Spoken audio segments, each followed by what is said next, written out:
Good morning, panelists. There's a Good morning. Good morning. We are live on Facebook, just so you know. We put this up a few minutes before it starts so that when people are going to our Facebook, they know exactly where to be to watch the video. So we are live to the audience right now as we get on here and get settled, and we will begin the panel at noon. So thank you for joining us, and just hang tight for just a few minutes. Very good.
Everyone's on mute for a reason.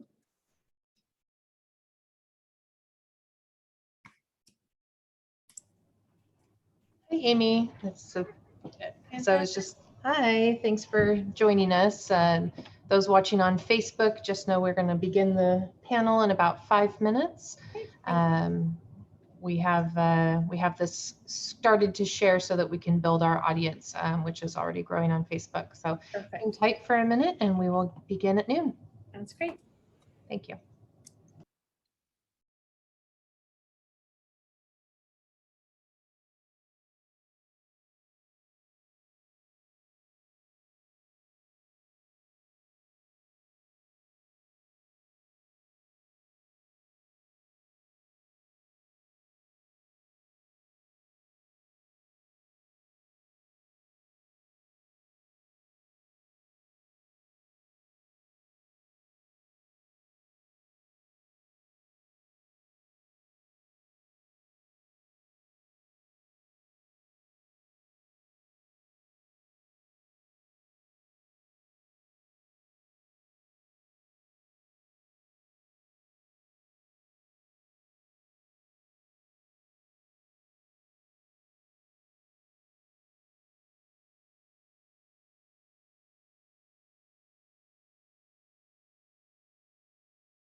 Just testing to make sure you can hear us. Yes. Awesome.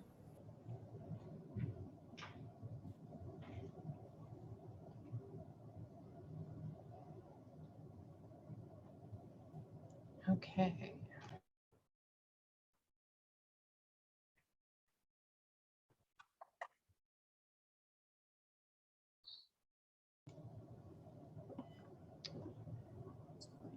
Okay, good morning. Well, afternoon now. It is now noon. Thank you so much for joining us today. We are live on Facebook and we have a growing audience on Facebook that is coming on. So panelists, you won't be able to see who is watching, but I promise there is an audience on Facebook watching us right now. So thanks to all of you watching online. This is our virtual April luncheon. Can't wait until we can have these in person again and do actual panels with a plated lunch at the Woodmark in that beautiful place that would be really nice to be on the water today on this beautiful sunny day. I want to start by thanking our sponsor of this luncheon, which is Evergreen Health, our title sponsor. This month we are focusing on an aging panel, various topics around the topic of aging. So with us today, I'm going to introduce today's panelists, Val Rose, the Director of Business Development for Dispatch Health. Sarah Shackleton is the Senior General Manager of Merrell Gardens. Mary Miller, Marketing Director for the Kirkland Waterfront Aegis location. Jaylee Lippert, the Director of Community Relations for Jefferson House. Amy Newtall, who is the Principal and Financial Advisor for Prevail Wealth Management. Jessica Beck, a law partner at Kruger Beck, and Dr. Rito, infectious disease specialist from Evergreen Health. So thank you all for joining us today. Please keep your portions to about 5 to 6 minutes, if you would. You are able to share your screen if needed. And then those of you watching online, please put any questions that you have for the panelists in the chat on Facebook, and I will read those to the panelists. Please let me know which one you would like to ask the question to. So I think we will begin our panel, and what I'm thinking is that maybe we will start with housing first and then move into the medical side, if that makes sense for everybody. So what I think I will do is start with Sarah Shackleton, the Senior General Manager for Merrell Gardens right here in downtown Kirkland, who we have known for a few years now. So Sarah, we would love to hear your experience with Merrell Gardens and topics around aging and senior living at Merrell Gardens. Take it away. Hey everyone, thank you for having me today. I've been with Merrell Gardens for about 5.5 years, and I've been in the Kirkland location. I assist with other buildings as well with our company, but primarily based in Kirkland. When I was asked to do this, I looked at the topics of how did our residents cope and what were we able to do to keep things engaging and fun for them during the past 13 months. And the biggest thing that I learned about our residents is they're so the resiliency that they have, but also they are so independent, no matter what level of care they're receiving, that they just simply don't want to be told no. I would say 80%, they stay in their rooms on a daily basis, come down for a meal, maybe an activity. But the thing that stuck with me the most was that they couldn't. So that created the conflict sometimes of, you can't tell me not to do this. I want to go outside. I want to see my family. When in turn, we opened up the doors, about 10 days ago, and it was just kind of a normal flow of traffic. We were expecting this big wave of families coming in, and I still haven't seen it. Our staffing levels have gone back to normal. Residents are happy just to be able to come down and sit on the couch. And nobody ever wants to be told no. And it was so apparent to me that as soon as we were able to start saying yes, we started to see the moods change in our residents, and they became more engaged with each other, and they just wanted to have their choices given back to them. And I'm so happy that you walk in our building today, and the only difference is not so many people in the dining room and everyone's wearing a mask. So I feel like we're crossing the path, and 100% of them have been vaccinated, which is amazing. One of the biggest ways that we were able to cope and help our residents through this is that we partnered with Google, and we received, I think it was close to 180 Google Hubs, and we installed them in every single one of our residents' apartments. They were preloaded with their family and friends' contact information. So all they had to do was tap the screen or say, hey, Google, call mom, or call daughter, call somebody, and they were instantly connected. A lot of them use it for music. They wanted to watch their favorite YouTube videos. We were able to take all of our entertainers and move them onto a Zoom platform, and they were able to access it through the Google Hub. And that, as soon as we were able to do that, it really started to, the depression started to go away. They became happier. It's amazing what music and just connections with people can really help with that. So I think that partnership, along with the team that we have and in my building, and how much we were able to come together and scream and cry and laugh and get through it with the arduous hours that we all worked. That is the biggest takeaway from the past year of, and also how we were able to stay connected with our residents so well. That's what I got. All right. Thank you, Sarah. I appreciate that. Oops. Sorry, a little technical difficulty here. Thank you so much for that. We will move into Mary Miller from the Kirkland Waterfront Aegis. Mary, please give us your thoughts on housing for seniors. Hi.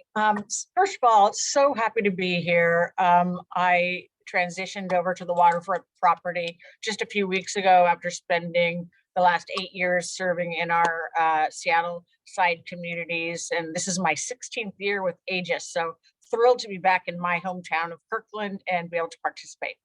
I've got a little slideshow to present for you. And it's gonna just highlight the Aegis of Kirkland property we've got coming up. And if I could share sound. And one more thing. All right. Can everybody see the display?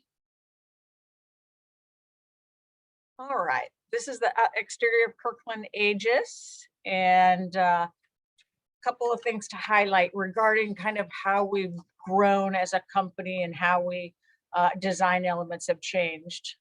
We are now more environmentally conscious, including green roofs in all of our new communities and solar arrays at Overlake and Lake Union. All three of the new communities will have electric cars, will have Teslas. Kirkland Waterfront has a park-like setting in the front of the building and a large indoor-outdoor space. It's called the Grotto, and that's on the main floor, right? You can see it right when you walk in the door, where people can sit and gather. It's really a cool space, and it'll be highlighted on the video. And then one of Aegis Waterfront's key attractions is going to be the top floor deck. It's going to have amazing views of Seattle and the water. It's just beautiful up there. I'm going to go ahead and go to our video. It'll just take a second to load here. There we go.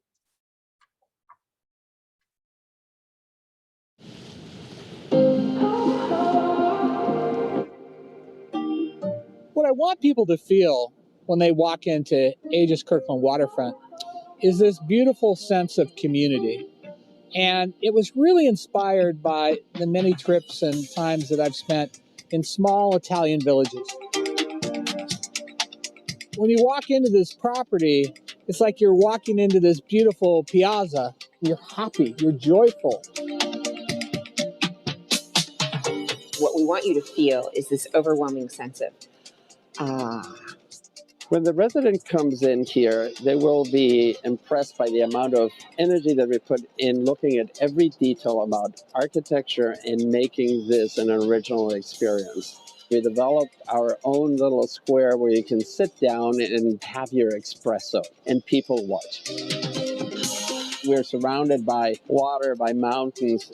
Along Lake Washington, we have several parks that our staff can walk people to. The waterfront is a very wonderful community to be a part of. Dogs and children, runners, walkers. On a summer day, you'll have boats out there. It has a lot of amenities. We have the juice bar, the movie theater, the activity room, the Lake Como Sky Lounge overlooking Lake Washington. And we even built a grotto that you can go in and dine in.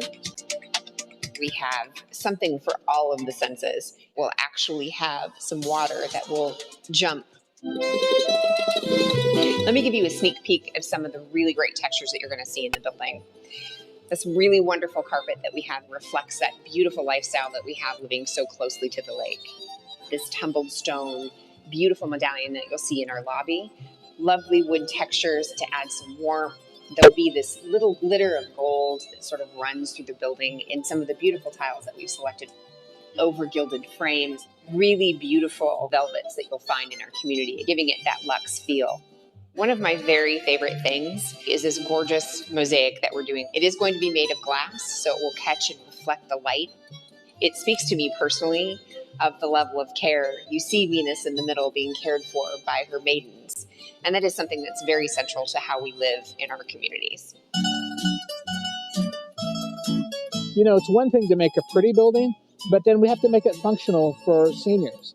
Safety is always paramount in all of our designs for our new communities. And we looked at new technologies, such as the Rna Halo LED, which is a medical grade air purification that goes in the ductwork and uses an LED UV technology, as well as a component that takes the water moisture and turns it into a hydrogen peroxide. The CDC has evolved, and we are making sure that we exceed any of those expectations. That is revolutionary. We're looking at our residents holistically. I'm just so excited about this community. We hope that you join us.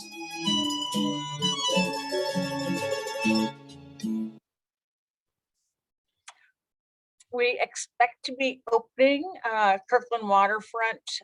Right now it's penciled in for July 17th. I think that's pretty firm. We've started to do some hard hat tours, and we're definitely taking deposits for a chance to choose apartments. So welcome any questions later in the presentation. Thank you. Thanks, Mary. We will move to Jaylee Lippert, Director of Community Relations for Jefferson House. And in Jefferson House, I know that you deal with a population that also I believe you have some memory care there. So be interesting to hear what you have to say, and maybe if you could touch on anything that you've seen in COVID around your populations struggling with the memory care side of things as well. Well, hi, everyone. Thank you for having me. I am super excited to be here. Yes, Jefferson House is distinctively memory care. We kind of opened in the midst of COVID-19. We opened in October of 2020, so just last year. As I'm sure everyone kind of has experienced, you know, with COVID, you really had to try and think outside of the box and change what you were doing. Jefferson House really tried to follow Dr. Medina's 5 tips on how to have healthy aging of the brain. So the first one was social integration. So frequent contact and communication with, you know, us being a memory care community. We obviously did our best to social distance, wear masks, but sometimes with the residents, you know, you just have to redirect constantly. So they had a lot of communication with our staff members, which was nice. We also hosted, you know, social distance activities throughout. Our active living director, her name is Natalie. She's actually a board certified music therapist. So she was able to do live sing-alongs. She plays the guitar, she sings, plays the piano. She's pretty amazing, and we noticed that our residents really enjoy that and really look forward to that. The second thing is learning a new skill. So obviously with dementia and Alzheimer's, it's very important to keep the stimulation up, keep your brain working. So we have a wellness program that we learn new skills and have a lot of activities. Some examples of that is weekly drum circles. I actually spoke with Natalie prior to this meeting, and she mentioned, each drum circle, they're learning something new or learning a new tune each time with their hands. On Saturdays, we do science experiments and documentaries, as well as each morning we have a morning club where our residents are learning new facts about the state normally. The third one is nostalgia and reminiscence. So throughout the community, there's historical features, and we really like to try and pull on the long-term memories of our residents. So the decor, we play specific movies, activities, live music is also the residents' reminiscences bump. So Natalie was talking to me about this. The way it's described is, when someone is born, there's kind of a certain bump of music that they specifically enjoy and will remember longer than others. The fourth is exercise. So we try and implement morning club, exercise in the morning club, as well as the hallways throughout Jefferson House. They're very long, very wide, so they are good for walking and taking laps. We actually have a few residents who I would consider they're kind of a walking club. They do laps throughout the day, whether they want to do 10 laps or 15 laps. So that's nice to see. And then the fifth is just practicing a healthy diet. So our director of culinary, Susan, she does a really great job at making sure that our residents are getting the nourishment that they need. And then obviously, as I'm sure everyone else, just trying to keep it fun. Our staff, no matter if things weren't looking the best or, we're down just because COVID and quarantine and everything, just trying to stay upbeat and bubbly and bring events internally that we could do, whether that be small or dropping off a gift to someone. So just trying to keep it fun. Thank you. Great, thank you so much. So from housing, we will move into Amy Mutall, Prevail Wealth Management, around finances. So as you age, Amy, tell us what you need to be thinking about in terms of retirement planning or planning for potentially moving into a different housing situation and some of the financial things around aging. Sure, be happy to. Hello, everyone. It's good to be here. As Samantha said, my name is Amy, and I'm the founder and primary financial advisor at Prevail Wealth Management. Here at Prevail, we do really believe that it all starts with financial planning. So with our clients and anyone that we advise, we do recommend having a financial plan that helps you to predict not only what your short-term needs are going to be, but your needs all through life. So as we know, we transition through many different phases of life, from accumulation phase where we're saving for retirement, still working, to distribution phase where you retire and then you're using your assets to provide income to live on. And from there, what are these assets going to do to support you through the rest of your life, which would be including throughout retirement and transition from independent living into senior living, and even healthcare needs throughout your retirement. So we really believe that financial planning is the core to all of these financial decisions. And it's never too late to start. Anyone can start a financial plan, but the sooner you start, the better. We do a lot of forecasting into the future years using assumed inflationary, what we think for inflation will be over time, type of returns you'll get on your assets, what the economic status of the country will be, etc. And by doing this forecasting, it allows us to really help our clients and anyone who's looking to do planning for future. It helps them to be prepared for anything that may come their way. So we do a lot of stress testing within our financial plan. So we set a plan using historical returns and assumptions that we think are realistic.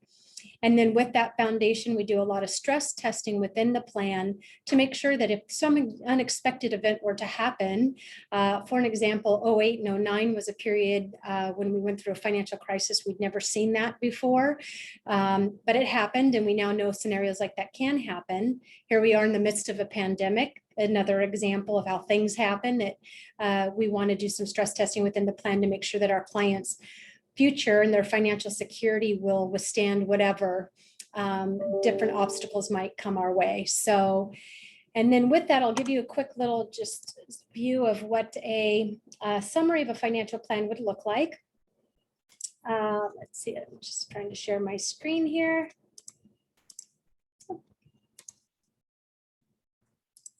For some reason it's not. Wait, do you guys see that there? Okay, good. It looks like it came up. So this is just an example. This is a summary of a financial plan. So we start with what your needs, wants, and wishes are, what it is that you're trying to accomplish, not only retirement planning, but your healthcare needs. You might need vehicles along the way. You may need to fund college. You might have a goal or want to have some travel. So we start with building out your goals. And then once we have all the goals in place, we do some forecasting to see what is your probability of success of being able to accomplish all of those goals. If we don't have your goal high enough in terms of your probability of success, then that is where we go to work with the client to determine what type of savings should they level should they be saving right now in order to make this goal a reality, or these goals a reality. And then we review it every single year. So we're always forecasting and driving this dial to look at future probability of success. And if we fall behind or off course, that is an opportunity for us to course correct and make sure that the client is still on track. So I always say that it's never something you have to guess at or hope or cross your fingers and hope that you get there. You really can do efficient planning to make sure that you have what it's going to take to make all of your dreams and your goals a reality. So with that, financial planning also allows us to do future forecasting, in that we can take a look at what is your potential legacy. Some people will make it a goal to leave legacy to family, charity, to children. Others just say, I just want to make sure I get through okay. So regardless of what that is, we are able to do future forecasting to determine what type of estate might you have from legacy planning. And this is where we can provide guidance to our clients, what type of estate planning they should be thinking about. How should they set up to be able to transfer their wealth in the most tax efficient way? And with that, Samantha, I think this would be a great segue for Jessica to talk about estate planning. So. Exactly, you read my mind. So thank you so much, Amy. So Jessica, moving into estate planning and legal aspects, I know that there's a lot of questions around that on people's minds right now. I know you've been very busy, so I will let you go ahead and take it away.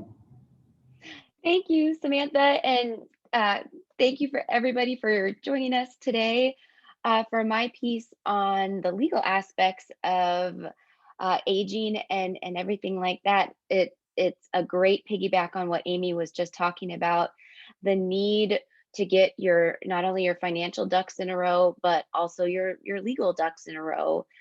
And what this last year, and of course all years prior, have taught us, but most presently this, is that having a plan for your estate, and not just for a will or a trust, but also for emergency planning during your lifetime, is really crucial to making sure that everything, all of the pieces of your life and the pieces of your financial life and your health and all of the phases of your lives are covered with some legal documents.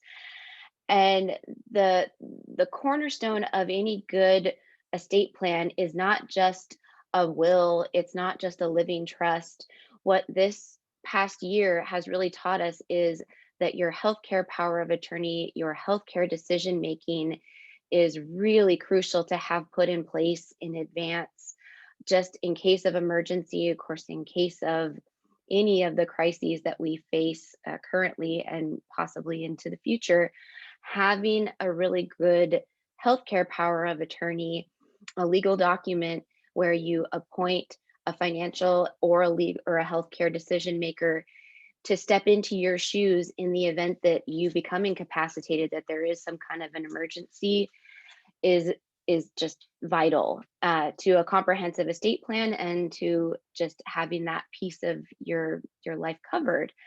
And that's one of the things that I recommend to all of my clients is not only a good healthcare power of attorney, but in conjunction with that, a healthcare directive or an advance directive that covers decisions, again, that this past year has taught us about emergency medical care, end of life care, and the ability that we all have to state proactively what our decisions would be about life support, about ventilators, about all of those types of care options, if we aren't in a position to verbalize those things for ourselves while we're receiving medical care.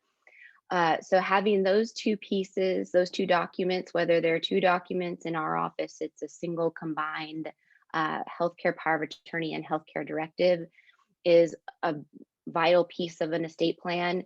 The other pieces of an estate plan, things that we all should have, are a will, if not a will, possibly a living trust, and then also a financial decision maker put in place for a financial power of attorney.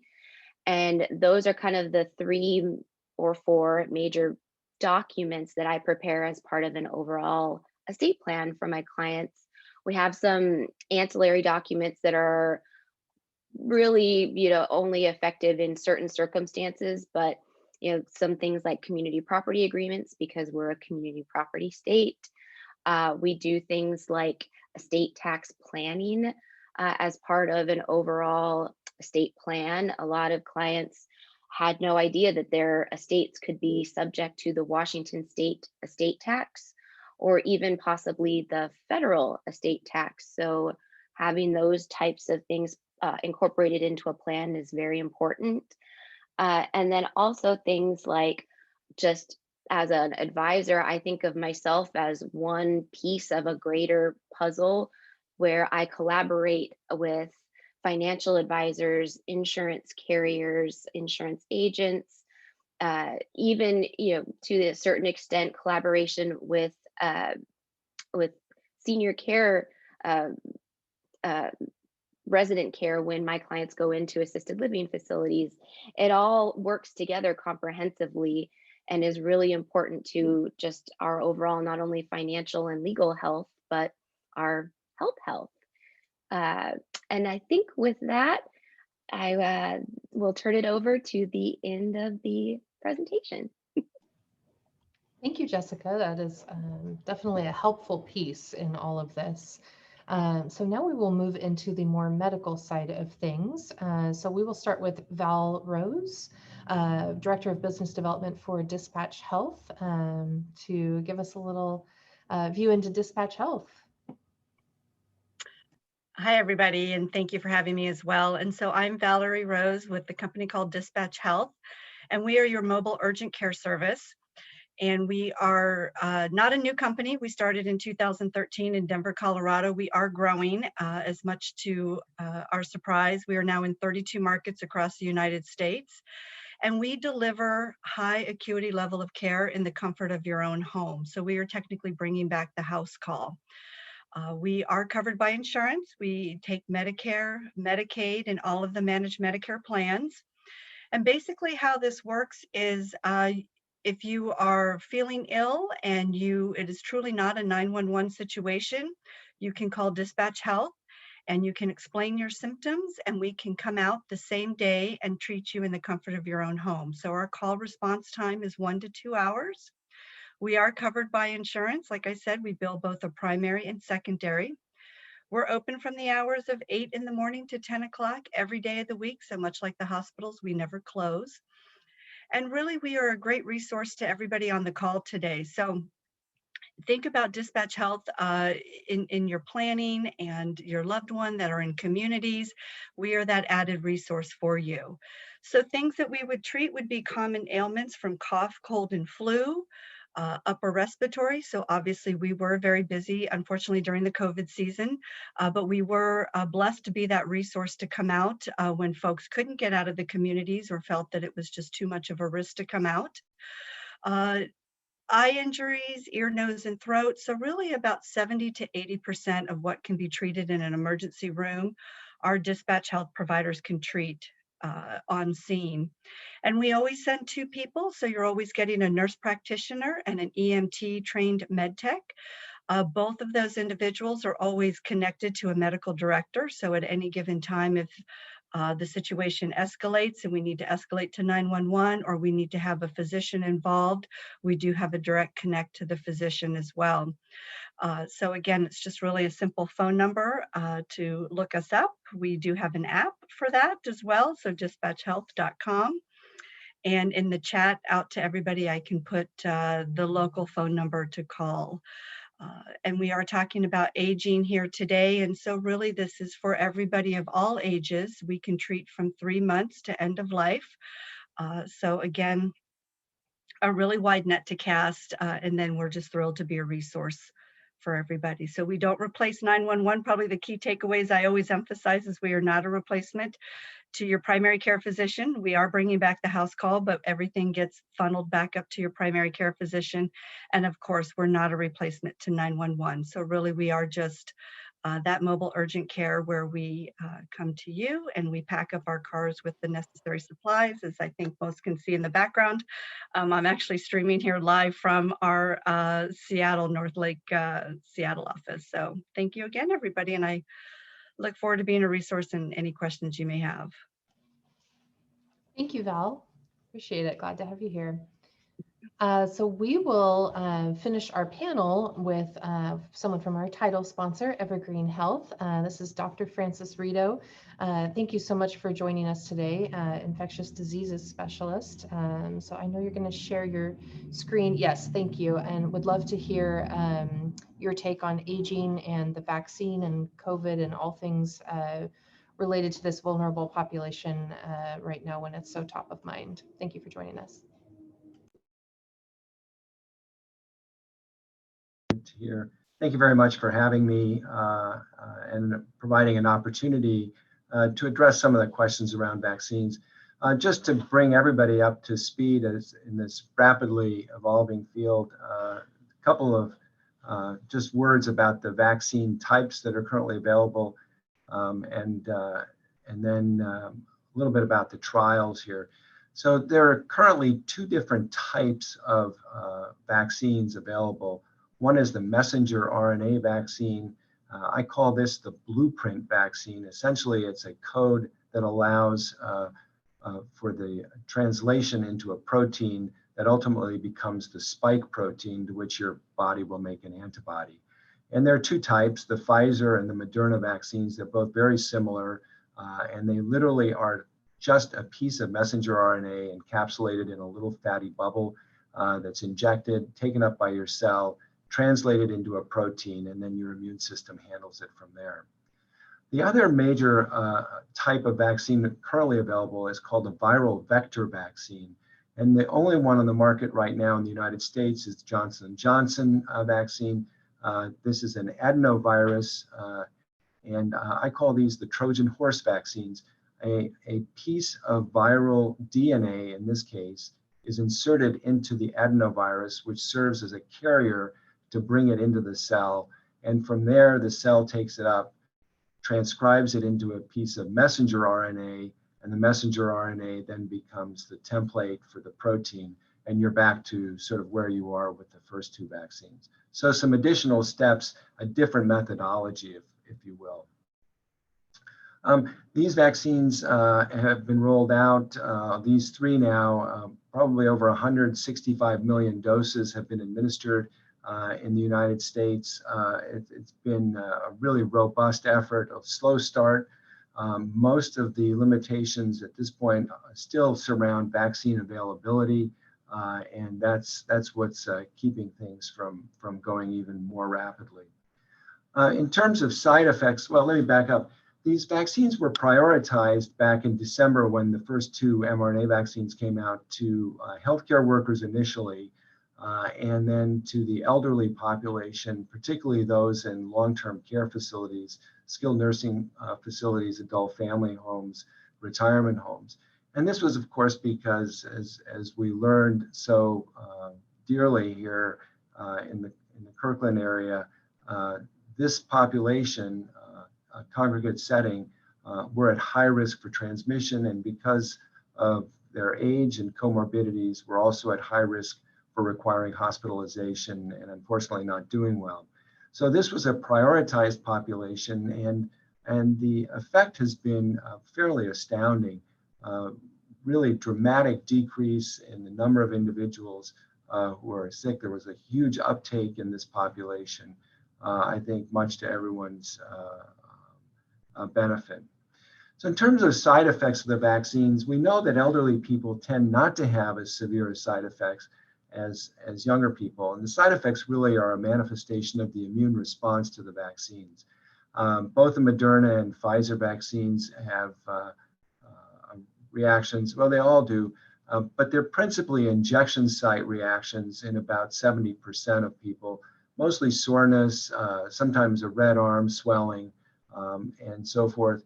And then some systemic side effects, which usually come a day later, and that's mostly fatigue, sometimes headache, muscle aches, joint pains, and so forth.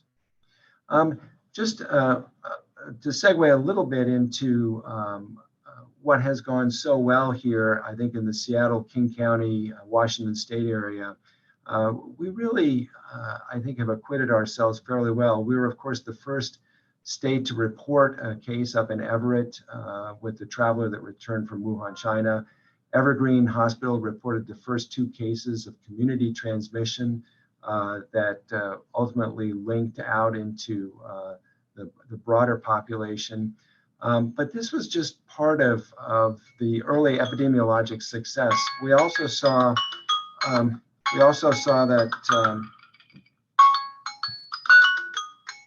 Let me just stop that. We also saw a huge success in terms of testing capacity. The CDC had developed tests, but the University of Washington simultaneously had developed a test, which really saved us in the early days. And then, of course, Dr. Lisa Jackson at the Vaccine and Therapeutics Evaluation Unit at Kaiser, a research institute here, actually started the first Moderna trial. So it was, at all levels, from epidemiology to testing to vaccination and to therapeutics, where we were involved in about 5 of the National Institutes of Health trials in collaboration with other centers around the world to show some of the benefits of these agents.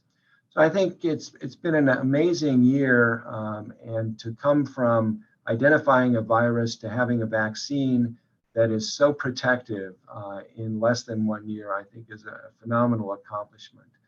We've, of course, paid a dear price, particularly for the elderly, but we hope we can move through this and get back. So I'll be happy to take questions. Oh, let me just remind you that we currently have a partnership between Evergreen Health and Overlake and Microsoft, who've been very generous sponsors of facility and personnel, and can accommodate up to 5,000 community members per day. To date, the number says 40,000. Actually, it's over 50,000 now. Community members have been vaccinated at this site, and they are accepting reservations for future appointments. So if you or friends or family need to have vaccine, you can log on to these sites or call the phone numbers and get set up for an appointment. Again, the limitation principally is vaccine supply. So I'll be happy to address any questions that come up. Thank you, Dr. Rito. So we have our first question and this is for Dr. Rito.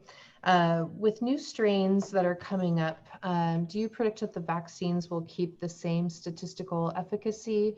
And then the second part of that would be the Pfizer-Moderna version, the mRNA, versus the Johnson & Johnson style as far as the variants go.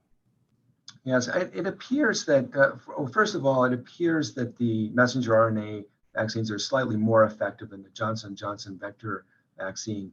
But having said that, they are all very protective against severe illness, and really that's one of your primary goals, is to keep people out of the hospital, out of the intensive care unit, and keep them alive.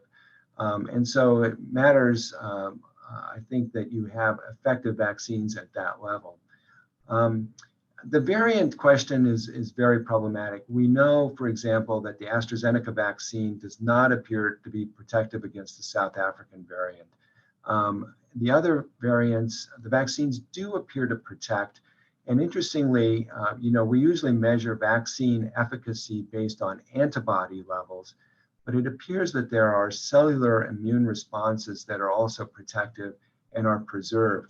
So between the combination of antibodies and cellular immune responses, it appears that the currently available vaccines, the 3 that we're using, have some protection that's still fairly robust against all of the common variants of concern. And these are typically variants that manage to evolve into leadership positions or primary positions in the community, as the UK variant right now accounts for the majority of the transmission and isolation in the United States. So I would be optimistic that there's going to be ongoing protection, maybe not quite at the same 95% level, but protection enough to keep people out of the hospital, as long as we don't keep getting new variants. Great, thank you. Our next question is for all 3 of the housing folks on the call. As far as the residents that you have in your facilities right now, how have you seen depression or any kind of psychological effects of the isolation and lack of visitation manifesting themselves right now? And second part to that is, have you started allowing some distance and safe visitation for your residents? Let's start with Sarah. We saw quite a bit of depression and isolation, and our goal was to get residents out of their rooms every day. We hired people to just simply walk through the hallways, sit across from a door and have a chat. And yes, we have, about a month and a half ago, we started the essential support person. So we could allow one person to come into the building to spend an hour in a designated visiting area. And now we have, as long as you're part of the same household, as long as one person is vaccinated, all of our residents are. Families can come in. We're doing in-apartment visits because creating a designated area in our public spaces is a challenge. So we have a lot of families coming in on a daily basis. Great, thank you. Mary. Sure, and very similar to what Merrell Gardens experienced. And we did, our Aegis communities provided an outdoor living room. So whereas early in the pandemic, I think we all just struggled to, what's going on? How long is this going to be? And it was hard. I have to say, we definitely had more folks moving to memory care, from our assisted living side, the folks that were just kind of teetering on the edge, that was a reality, very difficult. But once we kind of got into it, got the outdoor living room set up, really got in a rhythm. Our life enrichment departments are big anyway. At Rogers Park, we had 7 folks in our life enrichment team. So they just were put to use in a different way. And again, taking folks for little walks, safe walks, using protection. One thing to note, once we started using the face shields along with the masks, really saw a big difference. We didn't have the person-to-person transmission that we did at the beginning of the virus. So that was just one thing worth noting, and we still are using them today. But now we do have the indoor visits with families, and it's just so great to see the families seeing each other and being able to, in some cases, hug for the first time. It's really, really amazing. It's going well. Thank you. And Jaylee, how about for Jefferson House? Yes, so being a memory care community, it was probably a little bit different for us than maybe assisted or independent living. We can request and ask our residents to do the best to social distance and remain in their rooms, but sometimes they just don't know what necessarily is going on or what COVID is. So we were able to practice social distancing wellness program throughout kind of COVID. So they were able to get that social stimulation, which I think was really, really helpful and beneficial. There was a lot of Zoom calls during that time, as well as just regular phone calls with family members. And then once the state allowed an outdoor visitation, we allowed that to happen. We created something outdoors. We were doing window visits during COVID, which was really nice. And then now, per the state, if family members have had both vaccines and are 14 days post-vaccines, they are able to come and visit, which makes me super happy. So I'm sure it just makes all the difference in the world for people in these places. That's great. So our next question is for Amy, and it's a little bit tied to housing.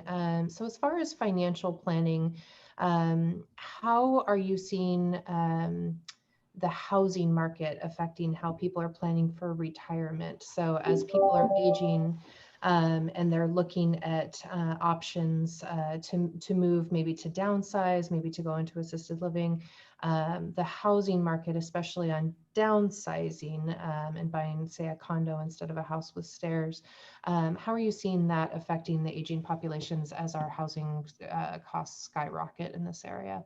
Yeah, it's a great question and a tough challenge. So it really depends on what life phase that the client is in regards to, are they looking to retire and want to stay in this area and stay in their high cost home, or they might have a higher mortgage or high property tax, or are they looking to be able to get the best bang out of their buck and be able to retire and have a higher income threshold and therefore needing to downsize. And for some of those clients, it even means relocating out of state to be able to buy more home for their money and or just bring down their overall cost. So for some people, this is a discussion we have to have pretty early on. Where do you plan to retire? And for those that want to stay in the area due to the fact that they have friends and family and roots here, being that this is a high cost of living area and it's getting more difficult to even afford real estate here, for many of those clients, it really comes down to either needing to work a little bit longer and or save more while they are working to accumulate enough to retire on to afford the higher cost of living. Others are making the choice to relocate versus working longer. In terms of transitioning from independent living into senior living, for an example, often if they do have real estate that they have accumulated really good equity in, that is usually a leap or a stepping stone into senior living. They would downsize by selling their home. And then we take the proceeds from the sale of the home. We use those proceeds to create monthly income for them that then helps them to afford their new cost as they transition into senior living or retirement living. So everyone's situation is really different. Again, it comes back to just having a good financial plan to make sure that you're doing the right things now in order to be able to achieve what it is you exactly want to accomplish once you do retire or as you transition into senior living or retirement living. So. Thank you, Amy. And for Jessica, this one is for Jessica. So if you are starting to plan for, say, aging in the future, say you're a young person in your 20s or 30s, what would you suggest would be the first thing that would be the most important thing to do to take steps towards your overall estate plan as maybe someone who's not really thinking about retirement yet, although you should be, or maybe even really thinking about their own mortality or just some of those first basic steps? I think the first step to take is to get the core documents in place. It doesn't have to be anything fancy, just a basic will. And for young people, especially, that usually includes things to consider, like if they have children, young children, minor children, who would be their guardian in case of emergency, in terms of if the parent, if both parents are not able to care for children. That's usually at the forefront of all of my younger clients' thoughts on their estate plan, and it's a great place to start. And that involves the creation of a will, a basic will, and then to the other two pieces of that are, in case of emergency, who would be your financial decision maker, who'd be your healthcare decision maker. So getting those three documents in place in my office, it's three: will, financial power of attorney, healthcare power of attorney, are the basic building blocks for a great plan. And that can be, it doesn't have to just revolve around minor children. For any young person that is in that accumulation phase where you're getting started in a career, having that kind of peace of mind that in the event of great tragedy, that your basic steps and bases are covered is ideal. Yeah. Great, thank you. And then one for Dr. Rito. So as we're seeing an uptick in some of the hospitalizations with COVID right now, how is it looking at Evergreen, or maybe at some of the other hospitals around the area in terms of ICU and ventilator capacity right now? And are these hospitalizations that you're seeing more maybe younger people who are being discharged and going to go home and hopefully make a full recovery, or are we seeing kind of an uptick on the more serious side of things? Yes, that's a great question. The numbers overall have decreased substantially from our third wave peak, but we are definitely in a small fourth wave that's increased. What's different about it this time is the age of the patient tends to be younger. Currently, we have nobody in the intensive care unit or on a ventilator. And so we have a slightly younger population, again, probably because most of the elderly have really taken the message to heart, and by and large, they've been out and have been immunized. So we're dealing with the younger population that has more comorbidities, and those are the ones that are ending them up in the hospital. Most of them will do fine; they'll go home, but this is not an easy virus. About a third or more will have some symptomatology that will persist, the so-called long haulers. And it takes weeks to really get over this, even the mild cases. Great, thank you. And we do have one final question, and it is for Dr. Rito. So a few years back, we heard the alarm bells being sounded around not using so much antibacterial things, and the antibacterial soaps were causing resistant strains.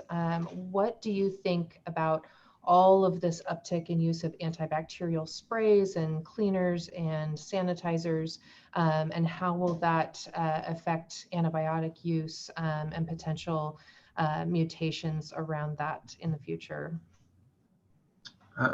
Yes, also a great question. The triclosan, I think, was removed from most of the soaps several years ago, but you can see they've been substituted with different disinfectants, chlorhexidine, and amongst others, that are used pretty broadly. I think there may be some issues longer term with that. What I recommend for individuals in home settings is clean adequately, but I really think this that you can become a little bit over obsessive with spraying everything down. I saw disinfectant spray, being recommended to spray down your cardboard boxes, and I'm really thinking, what benefit is that? And it's interesting because just today I saw that the CDC has really come out and downgraded the role of the environment and fomites, these so-called other things, inert objects and so forth, that transmit the virus. It's probably less than 1 in 10,000. So in facilities, clean your high-touch surface areas. I think that's very beneficial. Keep the environment clean, tidy, and then if you have the capacity, the UV light to sort of do a general disinfection, but actually some of the most simple things like adequate ventilation are enormously beneficial. And sunlight will disinfect a lot of surfaces outside. So I think there's ample opportunity there without going the whole chemical route. Great, that is very helpful. That is a question we've actually gotten quite a bit throughout this past year. So thank you so much for that. And it looks like that is it for the questions that we have. So kind of right on time here today. So thank you to each of our panelists for participating in this discussion about aging. And to all of you watching on Facebook, thank you for joining us. If you do have any additional questions that come up, this will also be on YouTube for those to watch after the fact. Please send me any questions. Send them to the chamber, info@kirklandchamber.org or Samantha S@kirklandchamber.org, and we will get them over to our panelists for any answers. But thank you to all of you for joining us. Thank you to Evergreen Health, as always, for being our title sponsor, and have a great rest of your day. Thank you very much. Thank you.